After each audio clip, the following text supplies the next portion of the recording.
பலபடியான கல்விச்சாலைகள் நிறுவி கல்விதாரங்களையும் கொடுத்தாங்க. அப்படின்னு ஊருக்குள்ள நல்ல பேர் கிடைச்சது அதிகாரசனுக்கு. அடேவா, உலகத்திலே மனிதனாக பிறக்க வேண்டுமே, ஆனால் ஈவு இரக்கம் தயவு தாட்சண்யம் இருக்கணும்.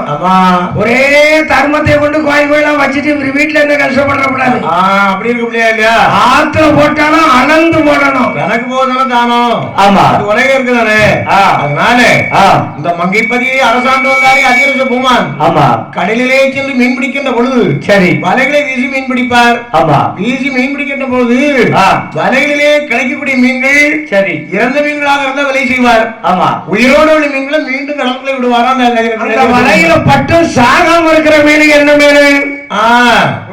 ஆமா, குறைஞ்சிரா. அது 3 நாளானாலும் அப்படியே தான் கிடக்கும். ஆமா, அந்த துடிச்சு கிடக்கும்.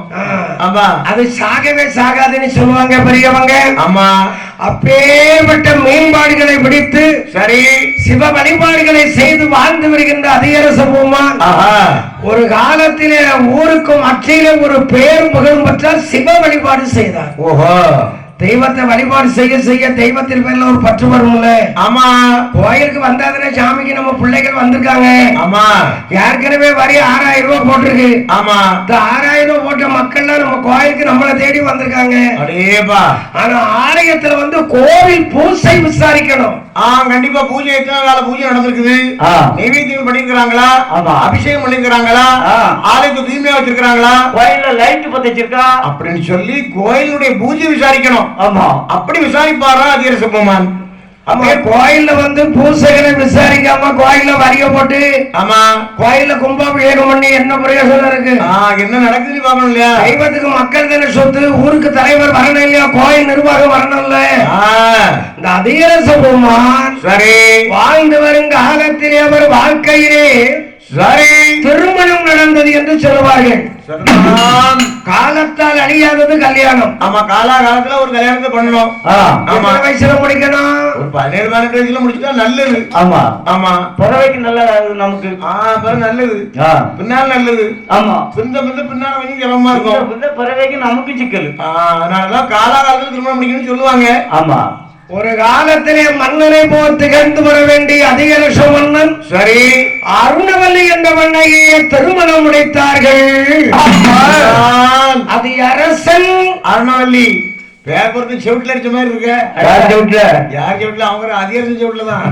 ஆமா, நம்ம செவுட்ல அடிக்க முடியுமா? ஆமா, அதிகரசனுடைய பேர் பொறுத்தும் மனைவியுடைய பொறுத்தும் அப்படி அமைஞ்சு பாருங்க. ஆமா, பேராசியோட முடிச்சுக்கிட்டாங்க.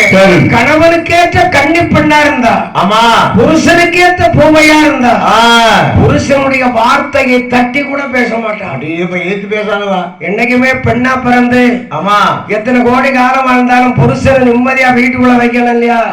பிறகு ஒரு செல்வாய் எதுக்கு எடுத்தாலும் ஒரு சில பிள்ளைகள் மூஞ்சி வெட்டிட்டு மூஞ்சிய கெழுத்து மீறி வெட்டினாலும் வெட்டும். ஆமா, இவருக்கு எந்த இடத்துல குத்துதுன்னு தெரியும்.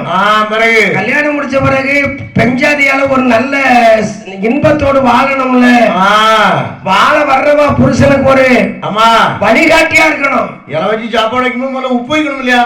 ஆமா, ஊறுகாய் கொண்டு வைக்க கூடாது இல்லையா? அப்படி இருக்கணும். புருஷனுக்கு எதுக்கு உப்பு வைக்கணும்? உப்பு வச்சா கொஞ்ச காலம் உயிரோட இருப்பாரு. ஆமா, ஊறுகாய் வச்சா உடம்பு கிடையாது இல்லையா? ஊறுகாய் வச்சா சிக்கல் வரும். அதனால முதல்ல உப்பு வைக்கிறது. சரி, திருமணம் முடிக்க வேண்டிய பெண்ணா இருக்க வேண்டிய அருணவல்லி என்று சொல்ல வேண்டியவள் சரி தேவியோ